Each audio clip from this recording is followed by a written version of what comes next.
The morning sky over Seoul turned dark as something huge blocked out the sun. Director Kim Ji-woo looked up from her desk at the Manufacturing Council building and saw it through the window. A ship, not like the sleek human vessels she knew, but something that looked alive. It pulsed with strange lights and seemed to breathe like a giant animal floating in space. Her assistant ran into the office. "Director Kim, we have a situation. The alien ship is sending a message." Kim Ji-woo grabbed her jacket and rushed to the command center. The room buzzed with activity as technicians worked at their stations.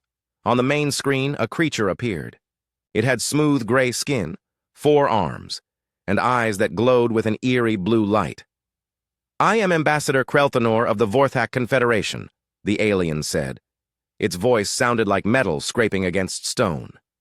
"We speak to the primitive species, called humans." Admiral Lee Hana stood next to Kim Ji-woo, her face tight with worry. "They've been scanning our planet for the past hour," she whispered. Krelthanor continued speaking. "Your kind has spread to other worlds in this system. This is not allowed. The Vorthak Confederation claims this space. You have 1 rotation of your planet to surrender completely. If you refuse, we will destroy every human settlement and ship." Kim Ji-woo felt her stomach drop. One day, they were giving humanity 1 day to give up everything. "To show our power," Krelthanor said, "we will demonstrate what happens to those who resist us." The screen changed to show Earth's moon. 3 large ships moved toward the mining colonies on the lunar surface. These ships looked different from the main vessel, more like giant insects with weapons attached to their bodies. A beam of purple light shot from the lead ship. Where it touched the moon's surface, everything simply vanished. Not exploded or burned, but completely gone, leaving smooth craters behind. The mining stations with their thousands of workers disappeared in seconds. "Your moon colonies no longer exist," Krelthanor said, appearing on screen again. "This is the fate that awaits all humans if you do not submit. Your crude metal ships and primitive weapons cannot stand against our biotechnology. We have perfected the art of growing our vessels, weapons that adapt and evolve during battle. Your species builds with dead materials, slow and clumsy methods that produce inferior results." Engineer Park Min-ho stepped forward. "Director, we need to evacuate the orbital stations immediately." But Kim Ji-woo raised her hand to stop him. She stared at the alien on the screen, thinking about something that made her eyes narrow with determination. "You mock our manufacturing methods," she said to the screen, though she knew the alien couldn't hear her yet. "You think building with metal is primitive." Krelthanor seemed to read her thoughts. "We have studied your species for many cycles. You hammer metal into shapes, bolt pieces together like children with toys. You mass-produce the same designs over and over, with no grace or intelligence. Our ships are born from living matter, each one unique and perfect for its purpose. This is why we rule the galaxy, while you barely control a single star system."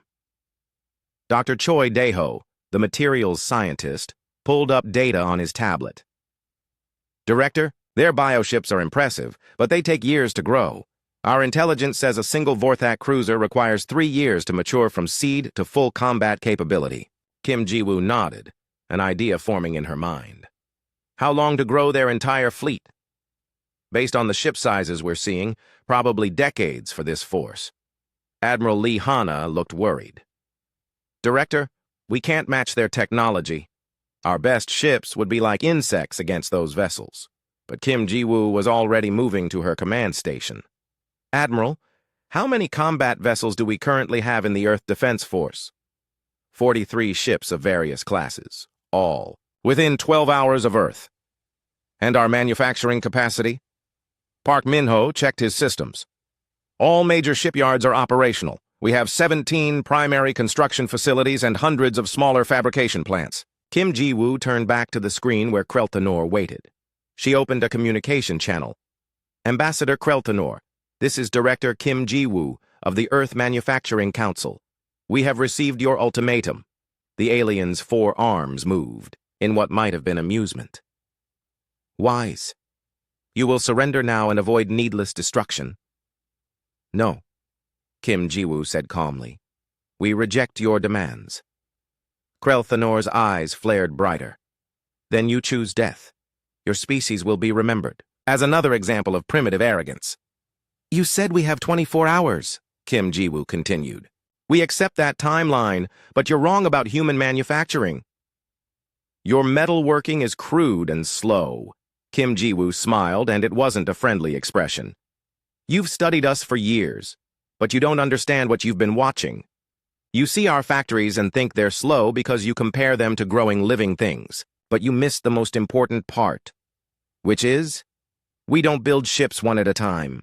We build systems that build ships. We don't craft unique vessels. We design components that can become anything we need. You think standardization is a weakness, but it's actually our greatest strength.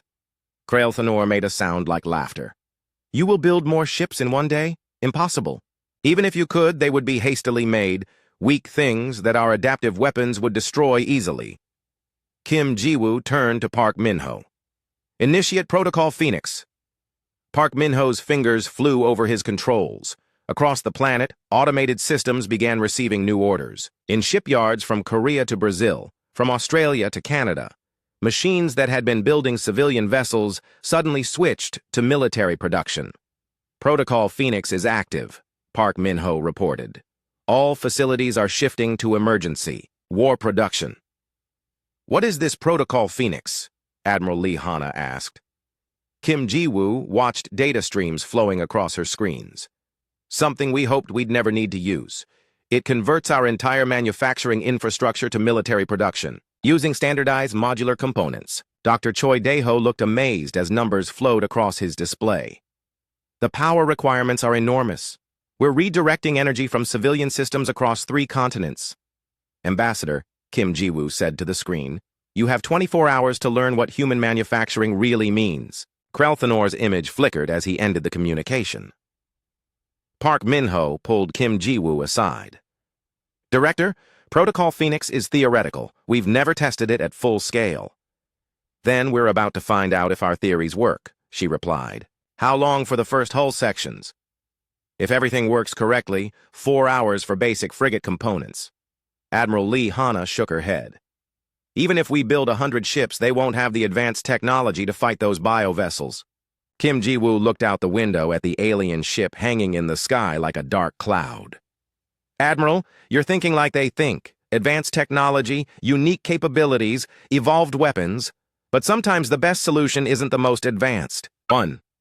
What do you mean? Sometimes the best solution is the one you can build fast enough and in large enough numbers to overwhelm the enemy.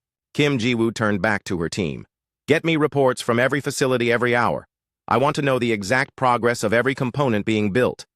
As alarms began sounding across the planet, signaling the beginning of humanity's greatest manufacturing challenge, Kim Ji-woo made one more call. This is Director Kim to all facility supervisors worldwide. We have 24 hours to show the galaxy what happens when you threaten humanity. Let's build something they'll never forget.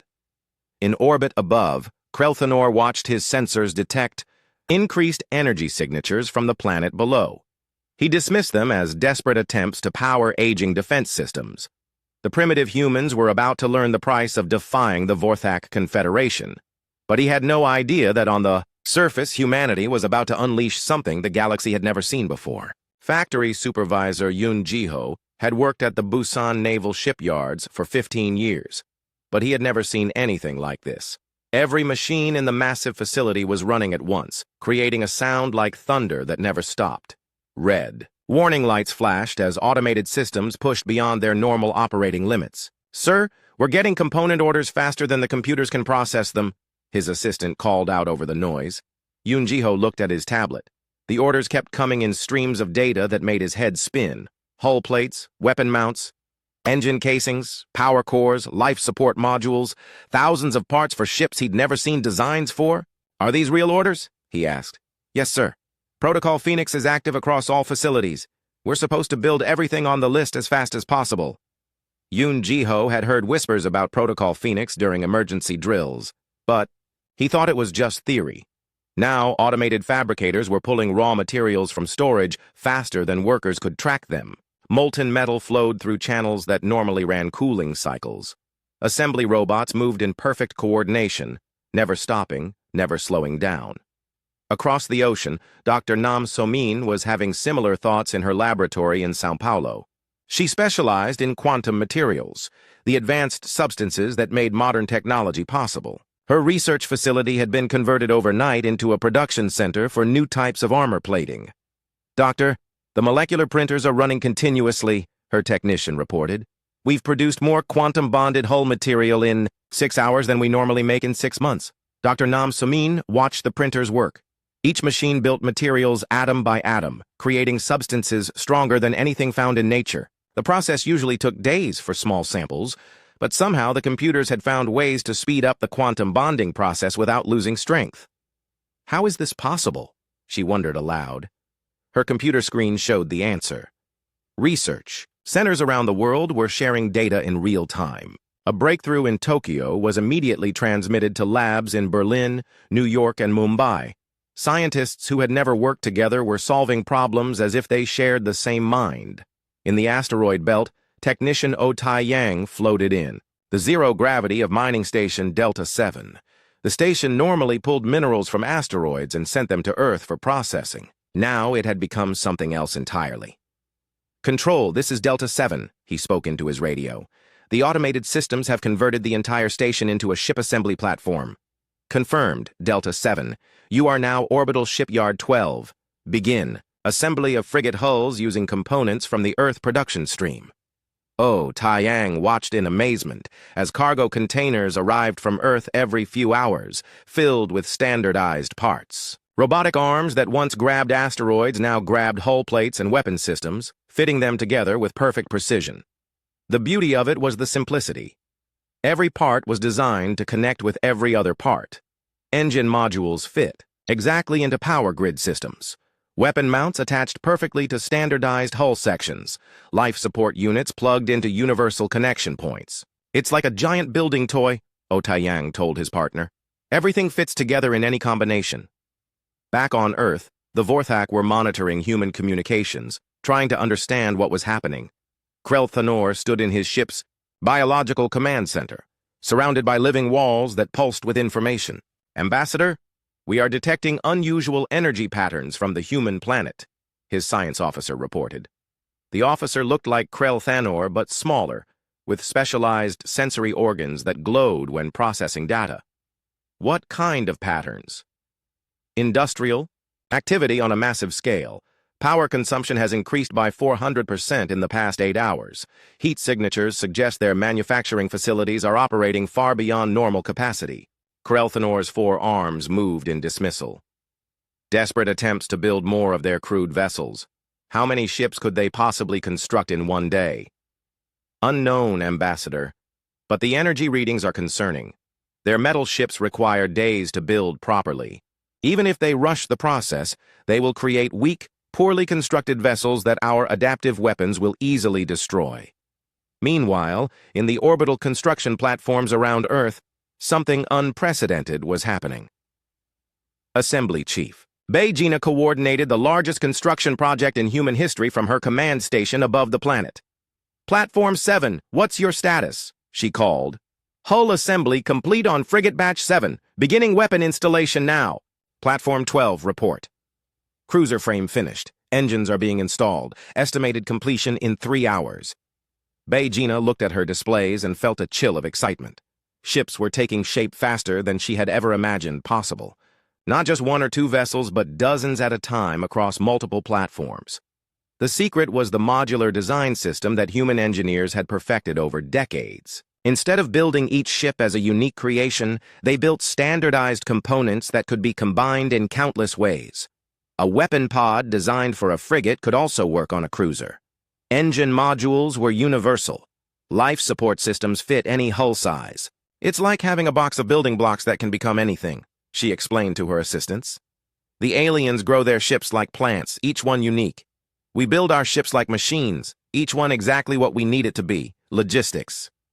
Coordinator Wan Hyunwoo managed the flow of materials from his control center in Geneva.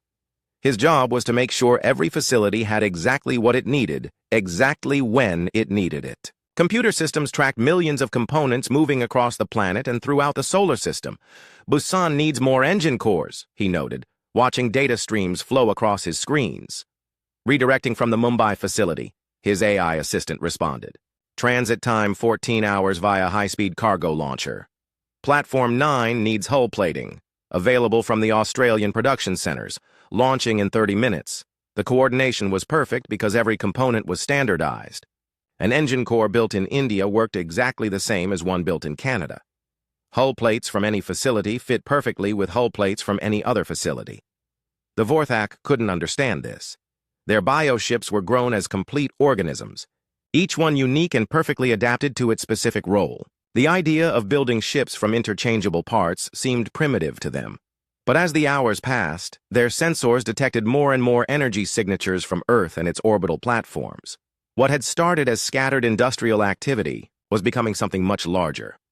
Ambassador, the science officer reported again. We are detecting the completion of several large structures in Earth orbit. Krelthanor examined the sensor data. Ships? The energy signatures match their vessel designs, but the construction time seems impossible. Show me.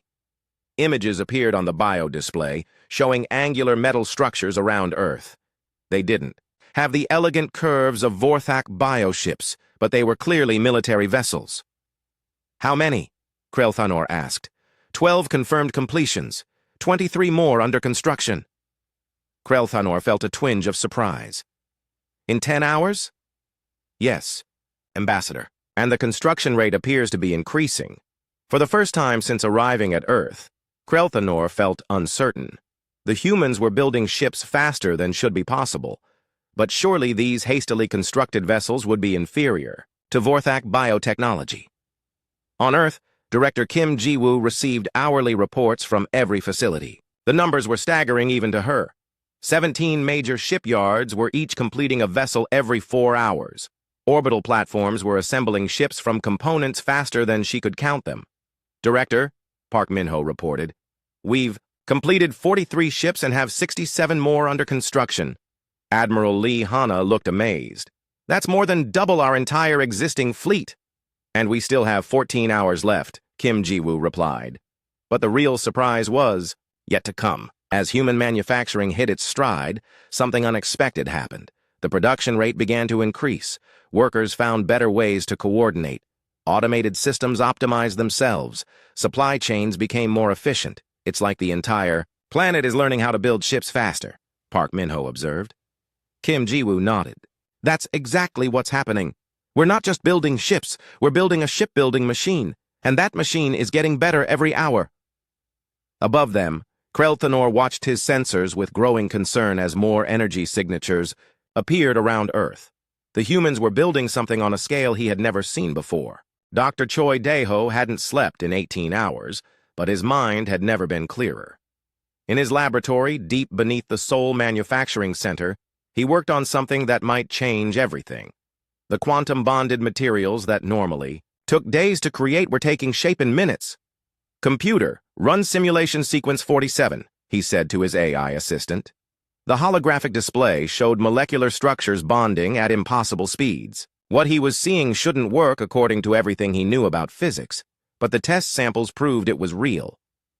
Doctor, the bonding rate is 340% faster than theoretical maximums, his assistant reported. I know, Dr. Choi Dae-ho said, watching the molecules dance in the display. But it's working. The emergency production protocols have somehow found a way to speed up quantum bonding without losing structural integrity. He grabbed a sample of the new hull material. It felt exactly like the regular version, but his instruments showed it was being created in a fraction of the normal time. The discovery was already spreading through the global manufacturing network. Send this data to all facilities immediately, he ordered. Every ship being built from this point forward gets the new hull plating. Across the planet, automated systems instantly updated their production parameters. In shipyards from Korea to Canada, hull sections became stronger and faster to produce. The change rippled through the entire manufacturing network in minutes. Meanwhile, in the Busan shipyards, Yoon Ji-ho watched something that made him question his sanity. His facility had just completed its 100th frigate hull in 18 hours. Not refitted civilian ships, but purpose-built military vessels constructed from the ground up. Sir, Platform Delta is requesting the next batch of frigates. His communication officer reported. How many? 50 units. Yoon Jiho looked at his production boards. Every assembly line was working perfectly, turning out standardized components that fit together like pieces of a vast puzzle. Tell them they'll have their 50 frigates in 12 hours. It wasn't boasting. The numbers proved it was possible. His facility alone was producing one completed frigate every 10 minutes. Other shipyards around the world were matching or exceeding that pace. How are we doing this? His assistant asked. Yoon Jiho pointed to the assembly lines. Look at what we're building. Every frigate uses exactly the same components. Engine module Type C fits into hull frame standard 7. Weapon pod design Alpha mounts on universal hardpoint system Beta. We're not building 100 different ships. We're building 100 copies of the same ship. The genius of the system was becoming clear. While the Vorthak grew each vessel individually over years, humans had designed ships that could be mass-produced like automobiles. Every component was standardized, tested, and optimized for rapid assembly. Captain Shin Yuna was one of the first people to see the results up close. As a test pilot for the Earth Defense Force, she had been called to examine the new vessels coming off the production lines. Control, this is Captain Shin in Test Vessel Alpha 7. She spoke into her radio as she piloted one of the new frigates through space. All systems are operating normally. Copy. Alpha 7. How does she handle? Captain Shin Yuna checked her instruments. The ship responded exactly like every other frigate she had flown, because it was built from the same standardized components. Perfect response. Engines at full efficiency. Weapon systems show green across the board. But what amazed her most was the view outside her cockpit. Dozens of other new ships moved through space around Earth. Not the handful of vessels that usually protected the planet, but a growing fleet that seemed to multiply every hour. Control, how many ships are operational now? 137 combat vessels completed and tested, another 95 under construction. Captain, Shin Yuna felt a thrill of excitement. In 18 hours? Confirmed. And the production rate is still increasing. In the Vorthak command ship, Krelthanor stared at sensor readings that seemed impossible. His science officer's sensory organs pulsed with confused patterns as it tried to interpret the data. Ambassador, the humans have completed over 100 vessels. That cannot be accurate. I have confirmed the readings multiple times. 137 distinct energy signatures, all matching their military vessel designs. Krelthanor's 4 arms moved in agitation. Show me these ships. The bio-display created 3-dimensional images of the human fleet. The vessels looked crude compared to Vorthak bioships, with angular hull sections and external weapon mounts. But there were so many of them. They all look identical, Krelthanor observed. Yes, Ambassador. Our analysis suggests they are built using repeated designs rather than individual creation. Mass production, Krelthanor said with disgust. They build their ships like manufactured goods. But even as he criticized the human approach, he felt a growing unease. A single Vorthak bioship was superior to any human vessel. But could his 23 ships handle over 100 enemies? What is their maximum possible production capacity? He asked. The science officer's organs flickered as it processed data. Unknown. Their industrial infrastructure is operating at levels we have never observed before. Energy consumption continues to increase. Contact the Confederation High Command. Request immediate reinforcements. Ambassador, surely that is unnecessary. Our bioships are far superior to their crude constructions. Krelthanor looked at the display showing human ships spreading through Earth's orbital space like stars coming to life. Perhaps, but there are many more of them than we anticipated. On Earth, Assembly Chief Bei Gina coordinated orbital construction from her platform above the planet. Her screens showed the most incredible sight in human history, a fleet being born in real time. Platform 15, status report. Cruiser Batch 12 completed, beginning Dreadnought frame assembly. Platform 22, Destroyer Squadron 7 finished and deployed, starting on the next batch. Bei Gina had to keep checking her numbers because they seemed too good to be true. Every orbital platform was operating at peak efficiency, assembling ships from the endless stream of components arriving from Earth. Ma'am, we're running out of standard orbital space, her assistant reported. "The new ships are filling up all available positions. Deploy them to lunar orbit. We need the construction space." As she watched, formations of new warships moved, away from Earth toward the moon.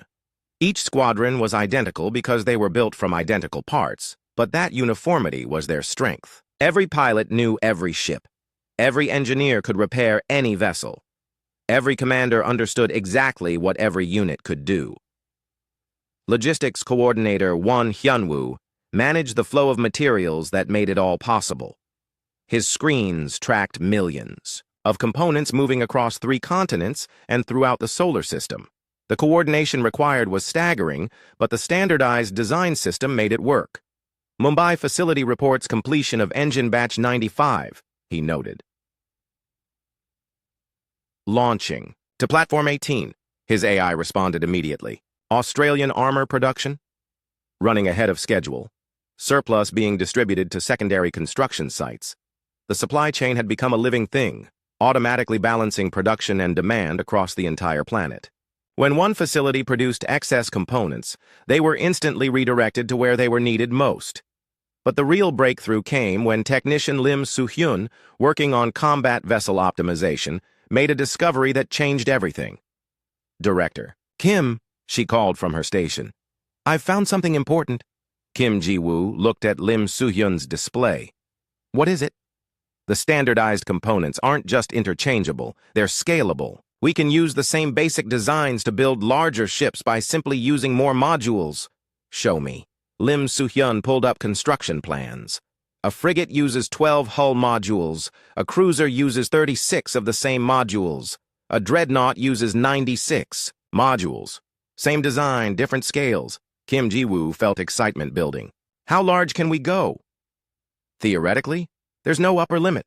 We could build a ship the size of a space station using the same modular approach." Park Min-ho looked at the plans with amazement. "We're not just building ships. We're building with universal building blocks that can become anything we need."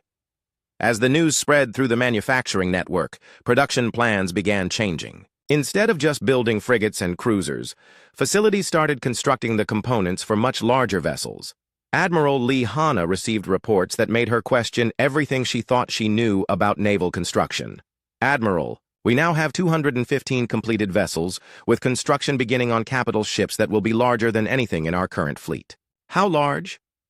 "The first dreadnought will be completed in 8 hours. It will be 5 times the size of our current largest ship."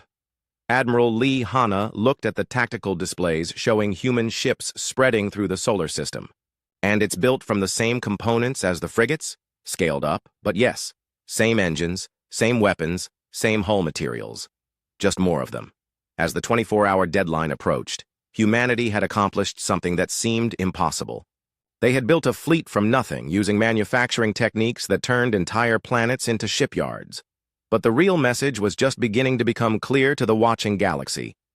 Fleet Coordinator Kim Tae-hyun floated in the command center of humanity's newest capital ship, watching displays that showed something unprecedented in galactic history. 6 hours before the alien deadline, Earth's orbital space buzzed with over 300 combat vessels and more were being completed every hour. "Sir, final count from all construction platforms," his communications officer reported. 312 operational combat vessels, 47 more completing final systems checks. Kim Tae-hyun had commanded fleets before, but never anything like this. Every ship had been built in less than 24 hours using the same standardized components. Frigates, cruisers, destroyers, and massive dreadnoughts all used identical engines, weapons, and hull sections, just in different quantities. "What's the status of the Titan-class vessels?" he asked. First, Dreadnought completed and operational. 2 more finishing construction within the hour. Kim Tae-hyun looked at the tactical display showing his fleet. The Titan-class dreadnoughts were massive ships built using 150 standardized hull modules each. They carried enough firepower to level a city, yet they had been assembled in the same time it took to build a dozen frigates. Engineer Lim Soo-hyun worked at a console nearby, monitoring the performance of the new vessels. Every ship reported perfect operational status because they were all built from the same tested, proven components. "Coordinator Kim, all vessels show green across the board," she reported. "No system failures, no component malfunctions. How is that possible? These ships were built in hours, not months, because every part was already tested and proven. We didn't design new technology. We used existing components in new combinations. Every engine, every weapon, every hull plate has been used successfully in other ships. The genius of human manufacturing was becoming clear even to Kim Tae-hyun. While other species created unique vessels with unproven systems, humans built reliable ships using components that worked perfectly together every time. In the Vorthak command ship, Krelthanor experienced something he had never felt before: genuine concern. His science officer reported readings that seemed to challenge everything the Confederation knew about manufacturing. Ambassador, human vessel count has exceeded 300 units. Krelthanor's forearms twitched with agitation. 300. Ships in 24 hours? Sensors confirm 312 distinct military vessels, with additional construction continuing. Show me their capabilities. The bio-display created detailed images of human ships. They looked crude and angular compared to the flowing organic lines of Vorthak vessels, but the sensor readings revealed something disturbing. Their weapons appear to be standardized across all vessel classes, the science officer noted. Particle, beam arrays, kinetic projectiles, plasma cannons, and missile systems. Each ship type carries different quantities of the same weapons. So their largest ships are simply their smallest ships with more weapons? Essentially, yes. Instead of specialized systems, they use mass-produced components in different combinations. Krelthanor studied the data with growing unease. Each Vorthak bioship was unique, grown over years to fill a specific role. Their weapons evolved during combat, adapting to enemy tactics, but this adaptability came at a cost. No two ships were exactly alike, and growing them took enormous time and resources. What is the combat potential of their fleet? The science. Officers' sensory organs pulsed as it calculated. Unknown. Their ships appear inferior to ours individually, but their numbers represent a significant challenge. For the first time since arriving at Earth, Krelthanor felt uncertain about the outcome. His 23 bioships were masterpieces of Vorthak engineering. But could they handle 15 times their number? Contact Confederation High Command immediately. Request the Second Fleet as reinforcement. Ambassador, surely our superior technology... Do it now. The response from High Command came within minutes, transmitted through bio-neural channels across space. Request denied, the message stated. A single battle group is more than sufficient to handle primitive resistance. The humans cannot have built anything significant in so short a time. Krelthanor stared at his sensors showing hundreds of enemy vessels and wondered if High Command was making a terrible mistake. On Earth, Director Kim Ji-woo received reports from facilities across the planet and throughout the solar system. The numbers were staggering even to her. Director, final production summary, Park Min-ho announced. Earth-based facilities have completed 312 vessels. Orbital platforms show an additional 94 ships under construction. What about the secondary facilities? Mars construction platforms have completed 37 vessels. Asteroid belt mining stations converted to shipyards have produced 63 more ships. Kim Ji-woo felt a chill of excitement. We have over 400 ships? 412 operational vessels, with more completing every hour. Admiral Lee Hana looked at the tactical displays in amazement. Director, this fleet is larger than anything in recorded galactic history, and it represents less than 10% of our total manufacturing capacity, Kim Ji-woo replied.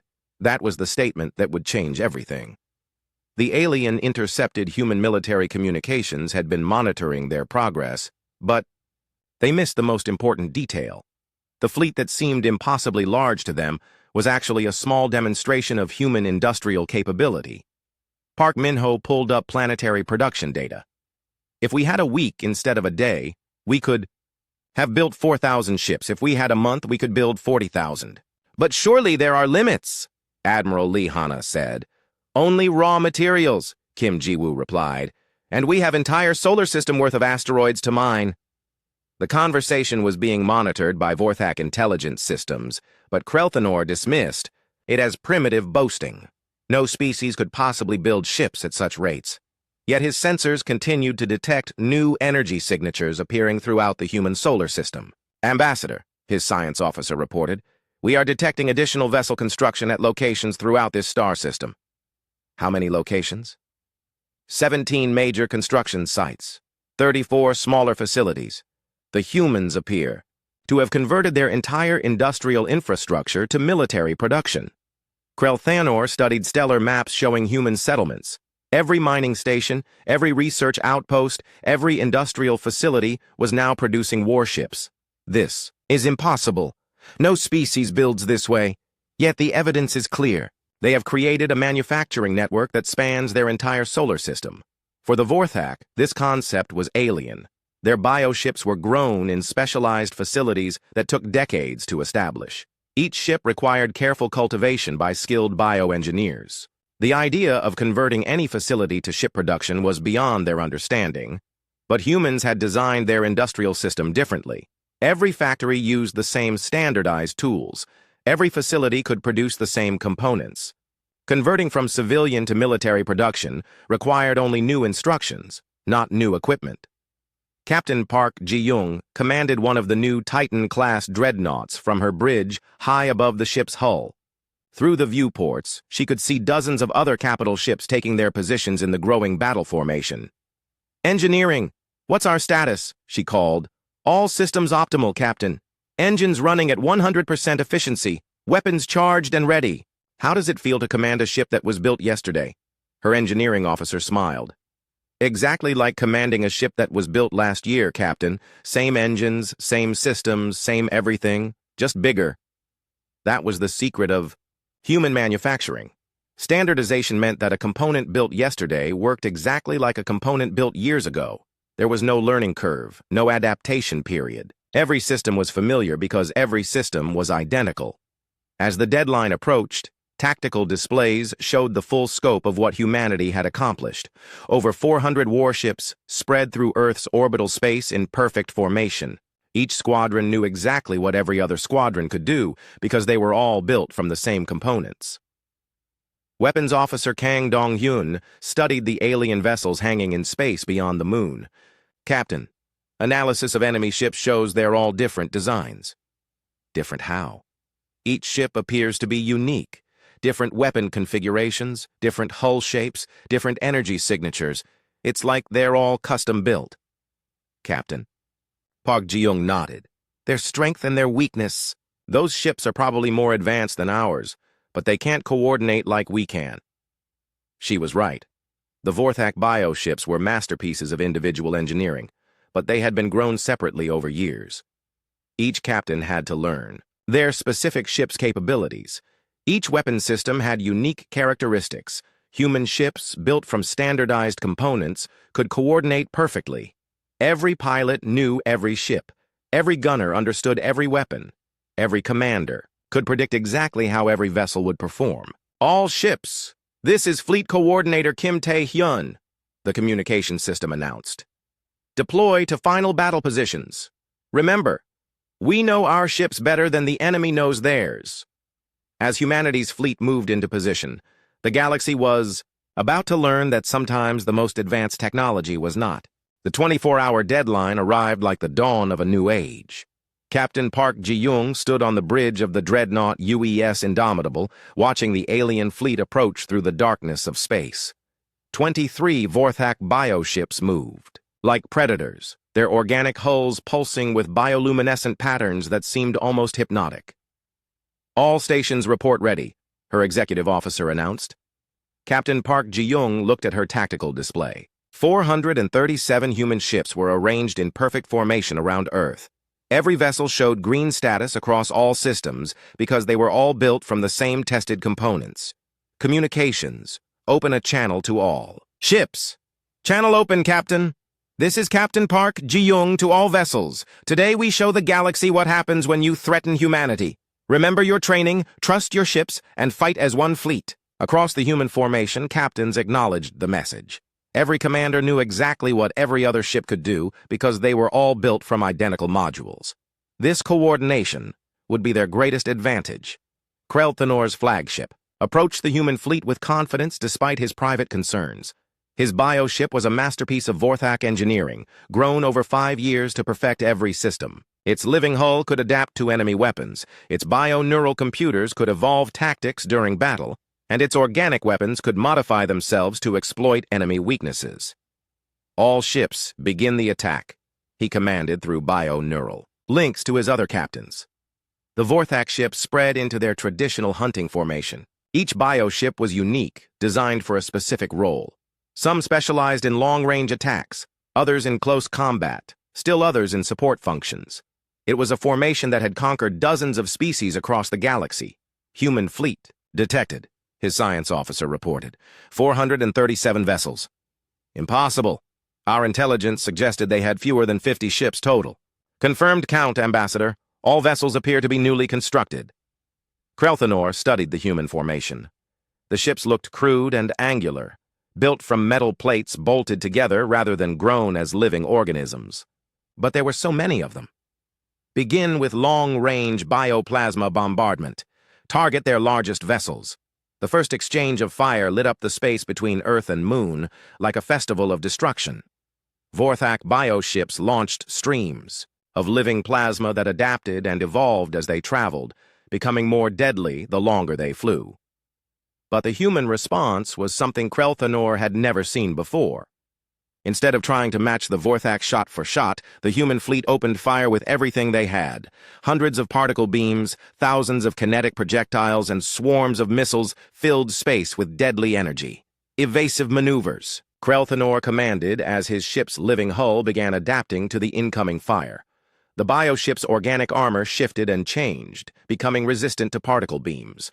But as soon as it adapted to energy weapons, kinetic projectiles struck with devastating force. When the hull adapted to kinetic impacts, plasma cannons burned through the changing armor. Weapons Officer Kang Dong-hyun watched his displays from the bridge of the UES Indomitable. "Captain, enemy ships are adapting to our weapons." "Expected," Captain Park Ji-young replied calmly. "Execute Pattern Alpha 7. Across the human fleet, identical weapons systems received identical orders. Every ship knew exactly what Pattern Alpha 7 meant, because they all used the same standardized weapon configurations. The human fleet shifted tactics instantly. Ships that had been firing particle beams switched to kinetic weapons. Vessels using plasma cannons switched to missile bombardments. Ships firing missiles switched to particle beams. The Vorthak bioships, each adapting individually to the threats they faced, suddenly found themselves facing completely different weapons. Their adaptive armor, optimized for one type of attack, was vulnerable to the new assault patterns. "Impossible," Krelthanor's science officer reported. The entire human fleet changed tactics simultaneously. How can they coordinate so precisely?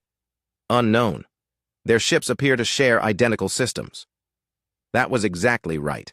Every human ship used the same computers, the same communication systems, the same weapons, and the same tactical programs. When one ship received new orders, every ship could execute them perfectly because they all had identical capabilities. Tactical analyst Song Mi-yeon coordinated the battle from her position in the Fleet Command Center. Her displays showed something beautiful. 400 ships moving like a single organism, each one knowing exactly what every other one was doing. "All squadrons, execute Pattern Delta 12, she announced. The human fleet flowed into a new formation like a school of fish, changing direction. Frigates moved to provide covering fire, while cruisers repositioned for better angles. Dreadnoughts advanced to provide heavy bombardment, while destroyers harassed enemy flanks. The coordination was perfect because every ship was identical. There was no confusion about capabilities, no uncertainty about timing. Every captain knew exactly how every other ship would respond. Krelthanor watched his formation begin to falter as human ships swarmed around his bio-vessels like angry insects. His ships were individually superior, but they couldn't coordinate. Like the human fleet. "Bioship Harmony reports severe damage," his communications officer announced. "Their adaptive systems are being overwhelmed." "How?" "The humans keep changing weapons faster than the bio-armor can adapt. That was the fatal flaw in Vorthak tactics. Their bioships adapted to threats over time, but adaptation took time. The human fleet, with its standardized weapons and perfect coordination, could change tactics faster than organic systems could respond. All ships, focus fire on their largest vessel, Krelthanor ordered. 7 Vorthak bioships turned their weapons on the U.S. Indomitable. Bioplasma beams and living projectiles converged on the human dreadnought with devastating force. Captain Park Ji-young felt her ship shake under the concentrated assault. Damage report! Hull breaches on decks 7 and 12. Forward armor is compromised, but the quantum-bonded plating is holding. The new hull materials that Dr. Choi Daeho had developed were proving their worth. The Indomitable was taking damage, but its advanced armor was absorbing punishment that would have destroyed older ships. All ships, execute protection pattern. Omega, Captain Park Ji-young commanded. Instantly, 20 frigates moved to surround the damaged dreadnought, their point defense systems creating a wall of defensive fire. The coordinated response was so fast that the Vorthak weapons couldn't track the sudden change in formation. Impossible coordination, Krelthanor muttered as he watched human ships move with mechanical precision. But the real surprise came when the human fleet demonstrated something the Vorthak hadn't expected. As damaged ships withdrew from combat, new vessels moved forward to replace them. The fleet maintained its full strength even as individual ships took damage. Where are the replacement ships coming from? Krelthanor demanded. His science officers' organs pulsed with confusion. New vessels are arriving from the direction of their planet. Construction appears to be continuing even during the battle. It was true.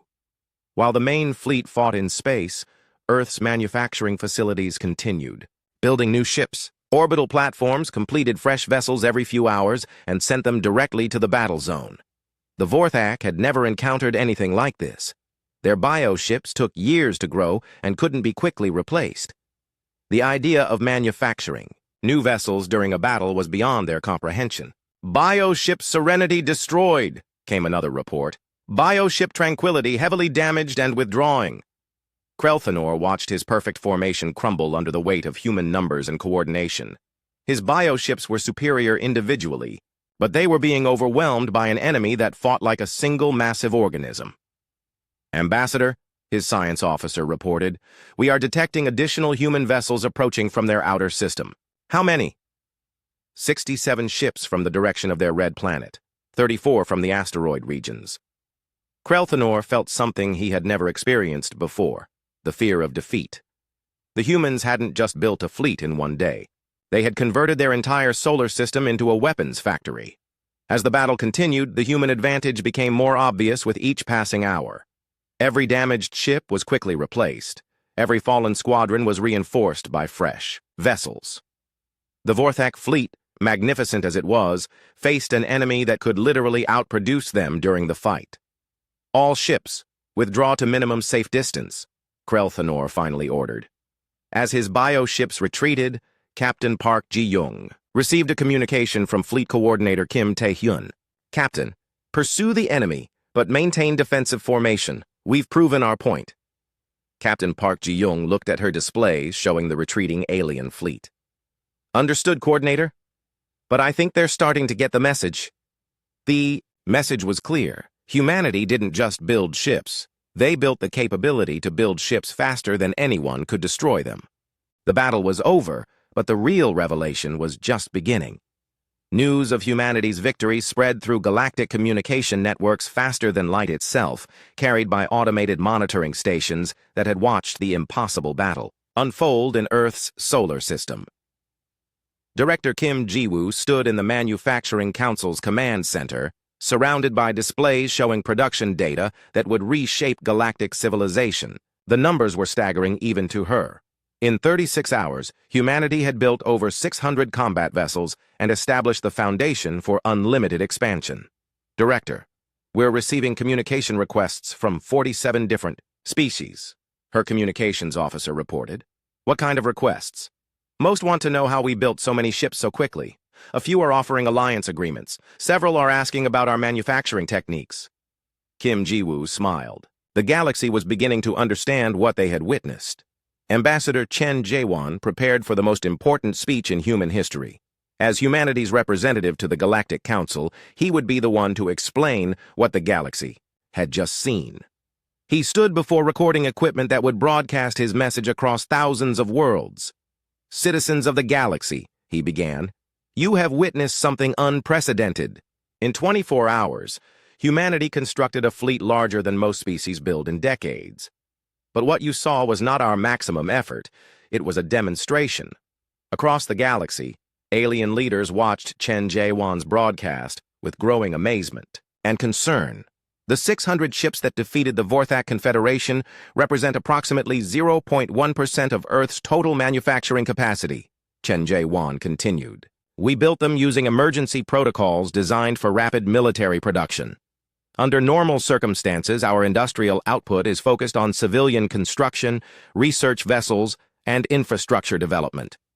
Dr. Ryu Sungmin, Humanities' chief historian, worked to document the incredible achievement. His report would be studied by alien civilizations for generations to come. The key to understanding human manufacturing, he wrote, lies in our approach to standardization and modularity. While other species create unique vessels for specific purposes, humans design universal components that can be combined in countless ways. The report continued with detailed explanations of human industrial philosophy. Other species grew their technology or crafted it individually. Humans engineered systems that could mass-produce identical components with perfect reliability. A human frigate and a human dreadnought use the same engines, the same weapons, the same life support systems, and the same computer networks, Dr. Ryu Sungmin explained. The only difference is quantity. This allows us to scale production from dozens to thousands of vessels without changing our basic manufacturing processes. In the Vorthak fleet, Krelthanor received communications from his superiors that carried a very different tone than their earlier dismissive messages. Ambassador Krelthanor, you are ordered to negotiate immediate peace terms with the humans, the message stated. Confederation intelligence has analyzed the battle data. The human manufacturing capability represents an existential threat to the Confederation if they choose to become aggressive. Krelthanor studied the intelligence reports with growing disbelief. According to Confederation analysts, humanity could theoretically build more ships in 1 year than the entire Vorthak fleet contained. If they chose to become conquerors, no known force could stop them. Science officer, prepare a formal communication to the human leadership, he ordered. What message, Ambassador? That the Vorthak Confederation formally requests peace negotiations. Meanwhile, other alien civilizations were reaching similar conclusions. The Kralian Empire, masters of energy manipulation technology, ran projections on human industrial capacity and canceled their planned expansion into human space. The Nexus Trading Federation, which controlled most galactic commerce, began preparations to establish trading relationships with humanity. If humans could build ships this quickly, imagine what they could do with civilian manufacturing. The Zephyrian Research Collective, devoted to scientific advancement, sent formal requests to study human manufacturing techniques. They're biomechanical. Factories suddenly seemed primitive compared to human mass production methods. But the most significant response came from the Galactic Council itself. Director Kim Ji-woo received a message that would change humanity's place in galactic civilization. Forever. Director Kim Ji-woo of Earth, the message began, the Galactic Council formally invites humanity to join as a full member species. Furthermore, we request that Earth consider serving as the Council's primary industrial partner. The message continued with explanations that made Kim Ji-woo's eyes widen. The Council had been struggling with supply shortages for decades. Most member species focused on specialized technologies, but no one had developed the ability to mass produce basic necessities efficiently.